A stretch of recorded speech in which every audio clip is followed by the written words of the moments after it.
Om Ajnanatimirandhasya Jnananjana Chakshurunmilitam Yena Tasmai Sri Gurave Namaha Vanchakalpatarubhascha Kripasindubhyevacha Patitanang Pavanebhyo Vaishnavebhyo Namo Nam. I pay my obeisances to Hari, Guru and Vaishnavas, invoking the causeless mercy of my beloved preceptor, Om Vishnupad Srimad Bhakti Keval Odilami Goswami Thakur. I am trying to remember some transcendental teachings that I learned from his lotus feet.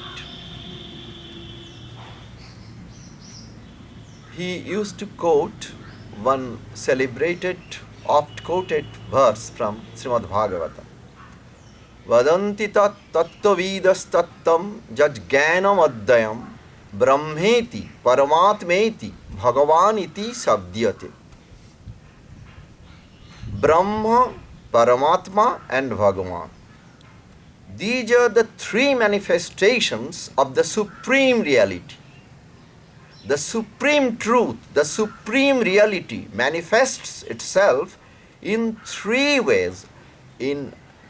As Brahma, Brahma Pratiti, as Paramatma or Oversoul, that is Paramatma Pratiti, as Bhagavan or God.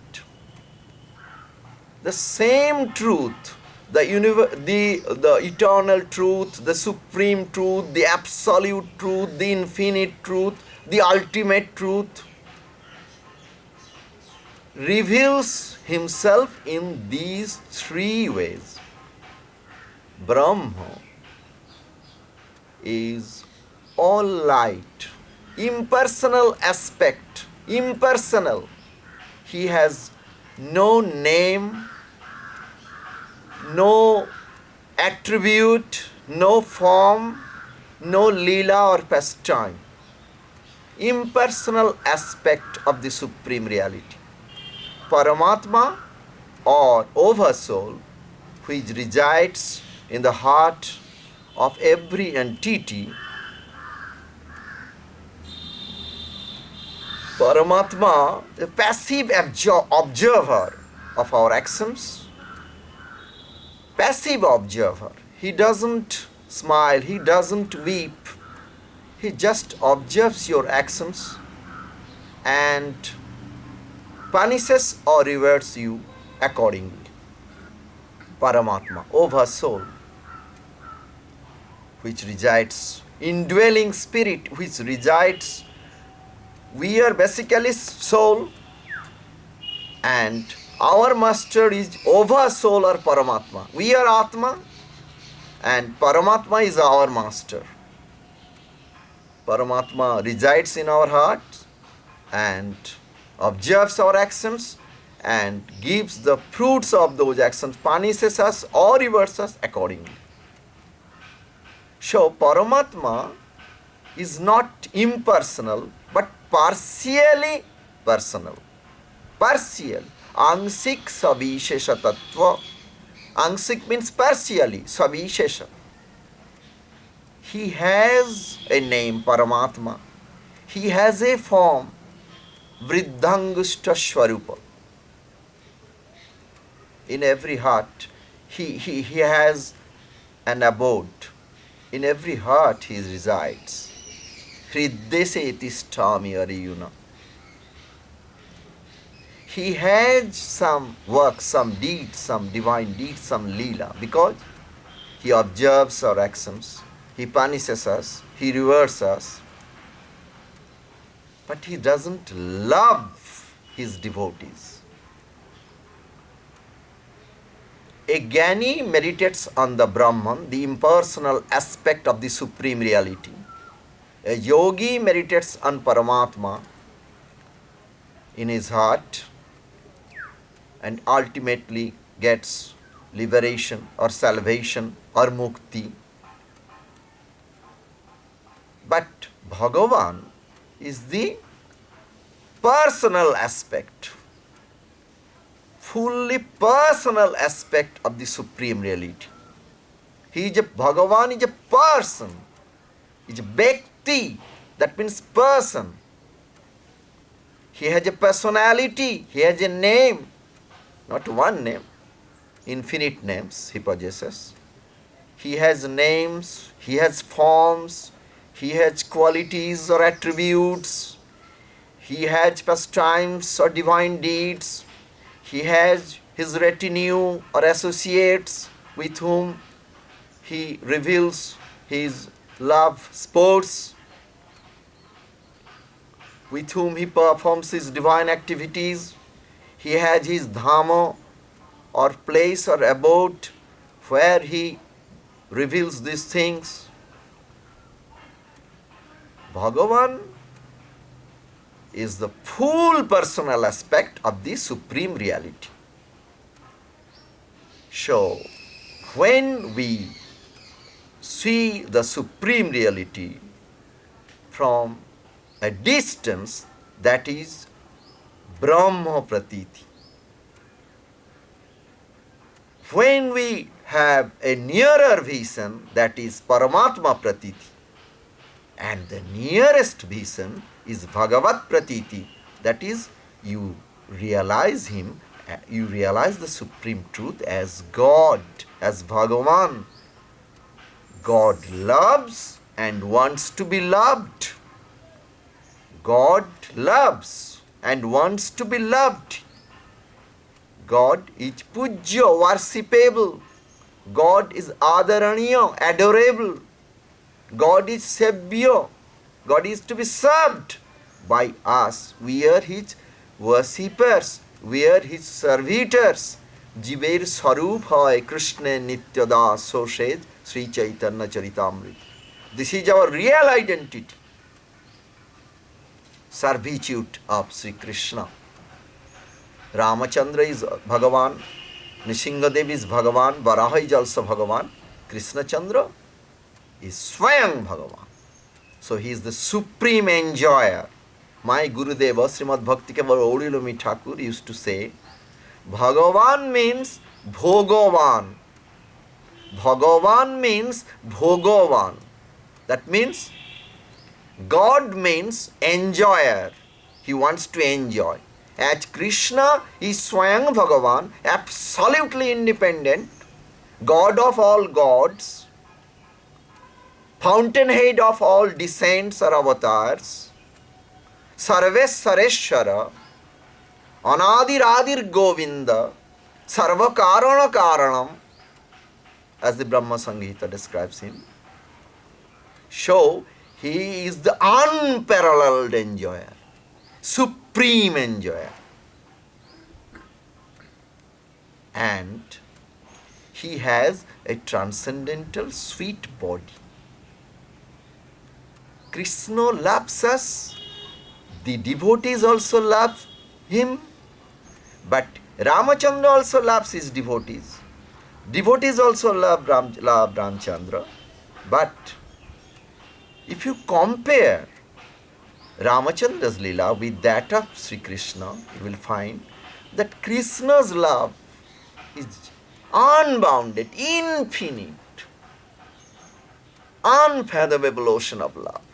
And the quality and quantity of the love of Krishna's servitors cannot be compared with those of Ramachandra's servitors. As Visaya Tattva, Krishna enjoys the unique position, the topmost position. So, his servitors also enjoy the supreme status so far as Asraya Tattva or the Tattva of devotees is concerned.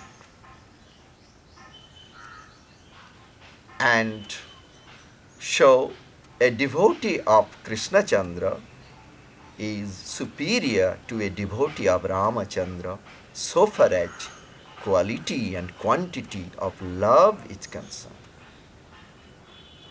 Sita Devi's love for Ramachandra is great, but Radharani's love for Krishna Chandra is the greatest, sublimest, topmost form of love. You can't compare with Sita Devi's love.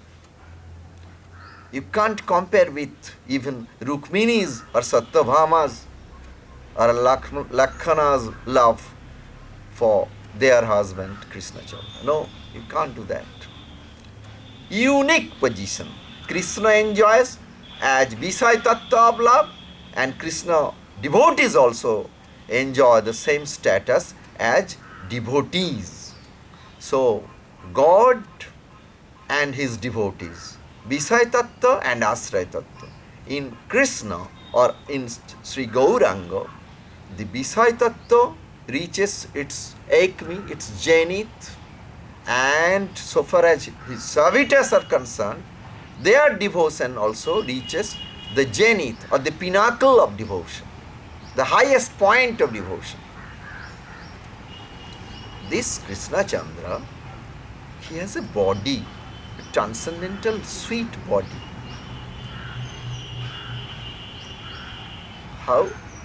How sweet? He himself gets attracted, gets enchanted by the sweetness of his beauty, by the sweetness of his fragrance, by the sweetness of his love.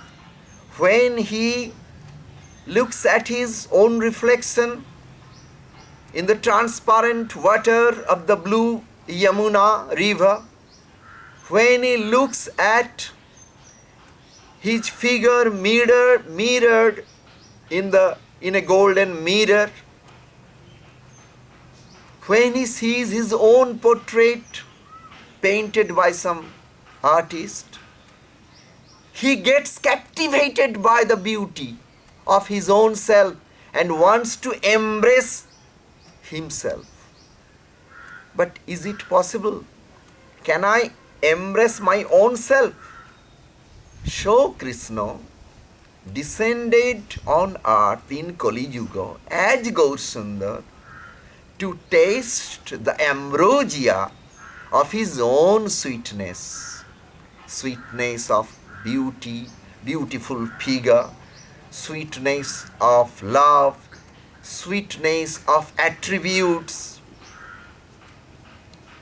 Rupa Madhuri, sweetness of Rupa, beauty, Prema Madhuri, sweetness of love, Lila Madhuri, sweetness of pastimes or divine sports, Venu Madhuri, sweetness of his flute. Ramchandra has no flute. Ramchandra is beautiful. But the beauty of Krishna, before the beauty of Krishna Chandra, Ramachandra's beauty also dwindles into insignificance. A Krishna devotee doesn't get enchanted by the beauty of Ramachandra, but vice versa. Sita Devi may get enchanted by the beauty of Krishna Chandra. Lord Narayana's eternal consort is Goddess Lakshmi Devi, Pativrata's Siraman. He is the jewel of chaste women, chastity personified. Even that Lakshmi Devi, Goddess Lakshmi, Narayana's eternal consort, gets captivated by the alluring, by the ravishing beauty, indescribable beauty, which beggars description, which is ever increasing, which is ever renewing itself. Goddess Lakshmi is captivated by that beauty and wants to have Krishna, wants to release his love, wants to serve his lotus feet. But she cannot do so because she doesn't owe allegiance to Srimati Radharani. So, Krishna, so far as Nama Madhuri, so far as Rupa Madhuri, Guna Madhuri, Lila Madhuri, Prema Madhuri, Benu Madhuri, these sweetnesses are concerned, Krishna enjoys a unique position. Krishna can't be compared with anyone else. Saravat Bhuta Chamatkara Leela Kallala Varidhi. That's beautiful description. Sarvadbhuta Chamatkara Leela Kallala Varidhi, unfathomable ocean of divine pastime, sweet pastimes of love. Trijagan Manasa Karsi Murali Kala Kujita. Trijagan Manasa Karsi. The three worlds get enchanted by the ambrosial music of the flute, captivating flute of Krishna Chandra. Trijagan Manasa Karsi Murali Kala Kujita. The sweet music, the soft music, the beautiful music of Krishna's flute enchants the three worlds. Trijagana manasa karisi murali kalakujit. Asamanardha rupa sri vismapita charachara. His beauty enchants the entire world. Charachara, both the static and the dynamic, both the sthavara and the jangama, both animate and inanimate objects get enchanted by his beauty. Oh, Samanardha Rupasri Vismapita Charachara. They get surprised, Vismapita. Oh, Samanardha. No one's beauty, no descent's beauty, no avatar's beauty can be compared. So, Asamano Urdhva means no one is superior to Krishna so far as beauty is concerned. No one is equal to him, no one is superior to him so far as beauty is concerned. Not only physical beauty, but beauty in all senses of the term. He has a beautiful body. He has a beautiful mind. He has a beautiful heart. He has a beautiful loving heart. His love is beautiful. His embrace is beautiful. His kiss is beautiful.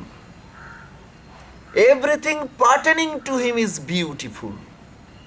He plays on his flute beautifully. He behaves with his devotees beautifully.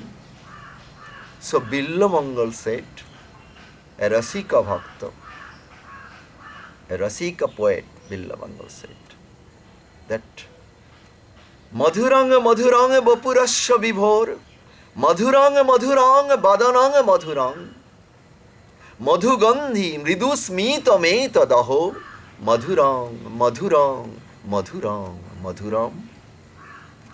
The body of Krishna is beautiful, Madhurang, Madhuram. The adjective is used twice. His face is all the more beautiful. So Madhuram, Madhuram, Madhuram. He uses the adjective thrice. Even in that face, there are his tender lips. Madhu Gandhi Mridu Smita Dav. Madhu Gandhi means fragrant. Mridu Smita Meta Daho. Mridu Smita means sweet, mild smile. Tender lips. A sweet smile playing on those lips. On those fragrant lips.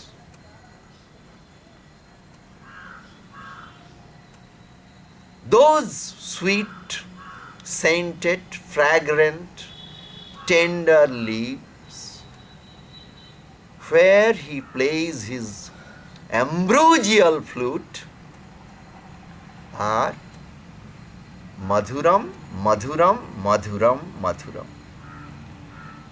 Madhurang madhurang vapurasya vibhor, madhurang madhurang vadanang madhurang, mridu gandhi mridu smitame tadaho, madhurang madhurang madhurang madhuram. 4 times he uses the adjective madhuram, sweet, in describing the sweet fragrant lips, beautiful lips of Krishna Chandra, where he plays on his sweet flute. So far as his beauty is multidimensional, not only physical beauty. He is beautiful in all senses of the term. His love is beautiful. His hands are beautiful. His kiss is beautiful.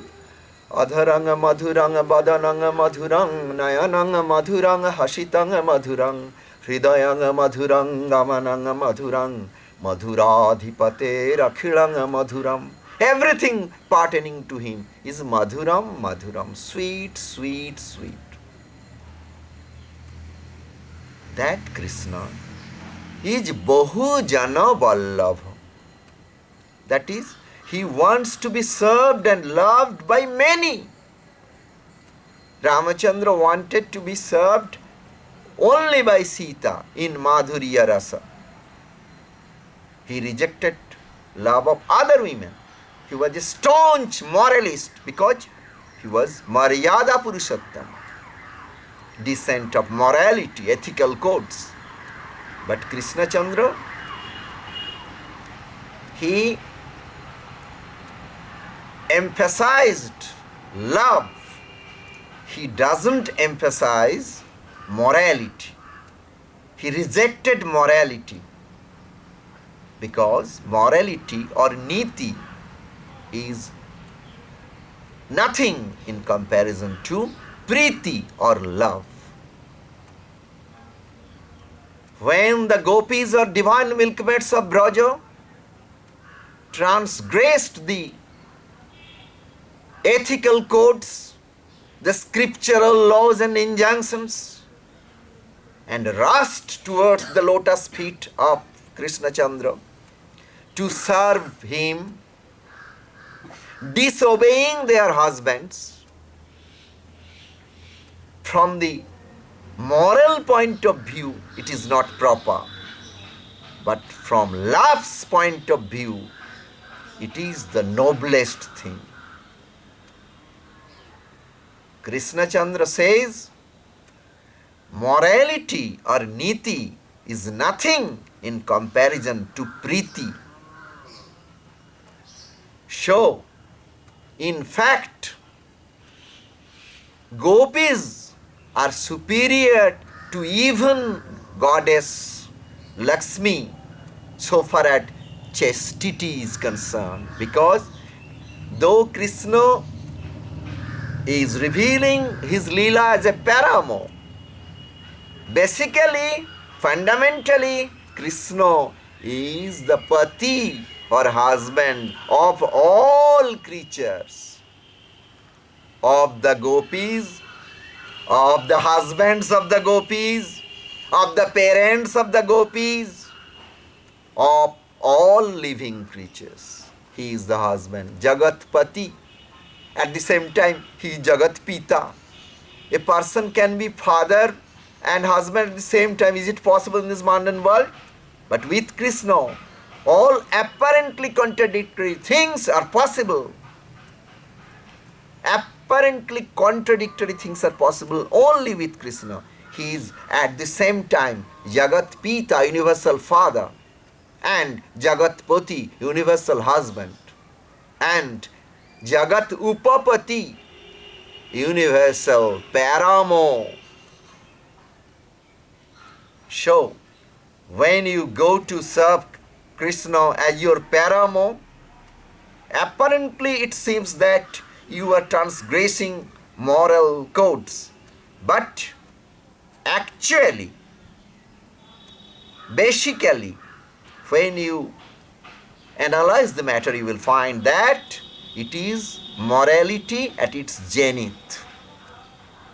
because you are loving the Supreme Person who has no equal, who has no superior, who can't be compared with anyone else, who is peerless. Only to love him in the capacity of paramour is to please him in the best way. When society forbids you to do something, your love gets doubled. You rush to your fiancé, to your lover, neglecting everything else. You quote all types of hardships. People will speak ill of you, will blame you, will spit at you. You have lost your chastity. All these things they did not regard at all. As a river rushes forth to be united with the ocean, the gopis, their loving hearts rushed forth to be united with the divine ocean of ambrosial love, Krishna Chandra. And so Krishna Chandra said, I am indebted to you, gopis. In Srimad Bhagavad Gita, Krishna promised. In Srimad Bhagavad Gita, Krishna promised, Ye yatha mang prapaddante tangs tathaiva bhajamyaham. I shall reciprocate your love in the same way as you love me. The quality of your love, the quantity of your love, I shall feel, I shall relish, I shall realize, and I shall reciprocate the same in the same proportion. Same quality and same quantity will be observed by me. I am grateful. I never forget the offering of my devotee. But in the case of the divine milkmaids or gopis of Vrindavan, Krishna's promise was broken because the love of gopis was self-effacing love, selfless love. They wanted to arrange for the myriad enjoyments of Krishna's divine senses, how to gratify the senses of Krishna in infinite ways. That was their concern. They didn't want to get anything in return. Let Krishna embrace us, let Krishna kick us, let Krishna neglect us. Whatever he may do, however he may deal with us, behave with us, that is of secondary importance to us. Our primary concern is to make him happy. Chant Krishna, be happy. That is not the message of the gopis. The gopis say, chant Krishna and make Krishna happy. Krishna has a beautiful, transcendental, sweet body. He has his senses, all the senses are there. Organs of perception like eye, ear, nose, tongue and skin. Organs of action, namely hand, foot, voice, etc., genital organ and all that. Internal organ, that is antarindriya, mind is there. Gopis try to satisfy all these senses of Krishna. Herein lies a secret. We have also a mundane body. Krishna has also a body, but his body is transcendental. Our body is material, mundane. In the Bible it is said, God made man after his own image. That is true, absolutely true. But God's body is transcendental. He made man after his own image. We look like him, but we are made of flesh and blood. He is made of Sat, Chit and Anand. Eternity, knowledge and bliss. Herein lies the difference. Point number 1. Point number 2 is that he can enjoy through all his senses.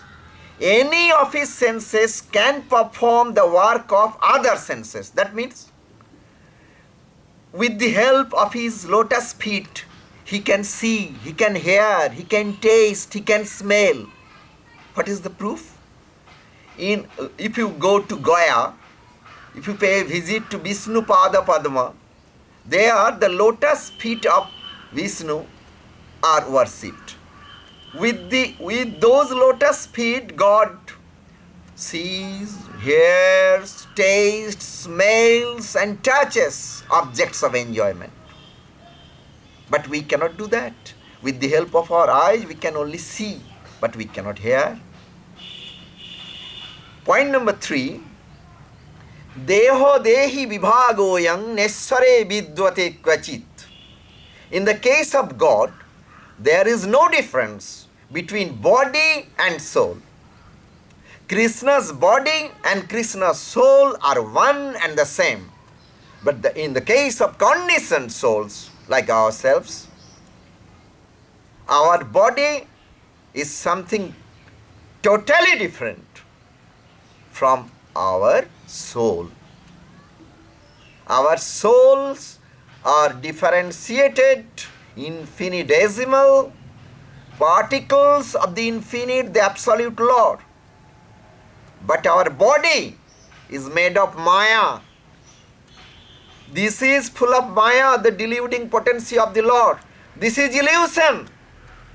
This body seems to be eternal, but this is Maya, this is illusion. This is not true.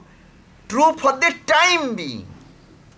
Suppose I shall live for 70 years. So after 70 years, my body will be buried or will be burnt. So there will be no existence of my body. So it is true, but true for the time being, for a limited period.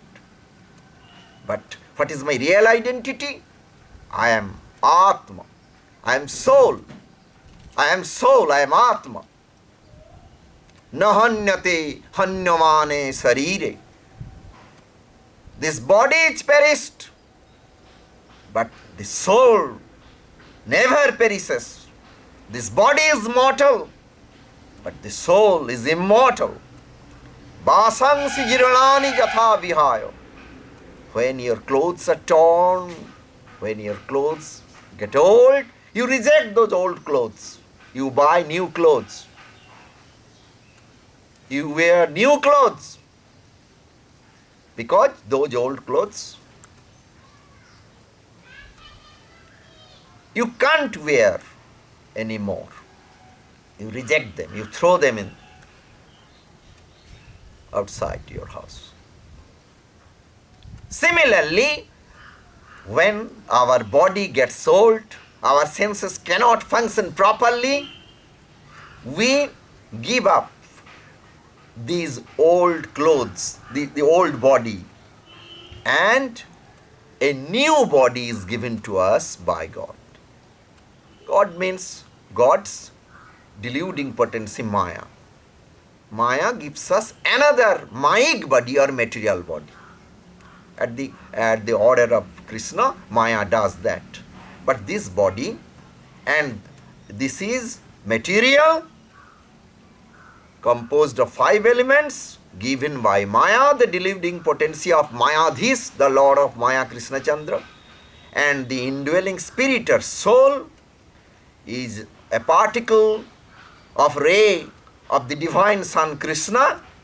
It is spiritual, it is immortal. So there is a difference between my body, which is a gross matter, and my mind, which is subtle matter made of three elements: mind, intellect, and ego. Subtle body. Gross body and subtle body. Gross body means Panchabhutika Deho, made of five elements like Khiti of Tej Marut Bomb. And subtle body means Man, Buddhi, Ahankar, mind, intellect, and ego. These are two covers on my own identity of my own self, that is Atma or soul. These two things, body and mind, are separate things, are separate covers, are different things from this from the soul, from the soul. Soul is Chetana, conscious, but this mind is Chidabhash, has got some semblance of consciousness. And this body is gross matter. So there is a difference between body, mind, and soul. But in the case of Atma, in our case, Atma is immortal. So there is a difference between our Atma and our body. But in the case of Krishna Chandra, Deho Dehi Vibhagoyam Nesware Vidvate Kochit. There is no difference. His body is equal to his mind, is equal to his soul. That is point number 3. So, a devotee's sole concern is to arrange for the variegated enjoyments of all types of pleasures. He wants to gratify the divine senses of Krishna in infinite ways through eternity. And Gurudeva's function, the function of a bona fide Guru, is to cleanse the dirts from the hearts of conditioned souls and to make them fit for the service of Krishna Chandra. A Guru, the bona fide Guru knows it quite well that Krishna Chandra is Bahujana Vallabha. He wants to be served and loved by many. So, she prepares many souls, cleansing their hearts. He prepares them for the pure service of the Supreme Lord. That is the task of a bona fide Guru. In the next lecture, I will elucidate on some more points. Dandavat.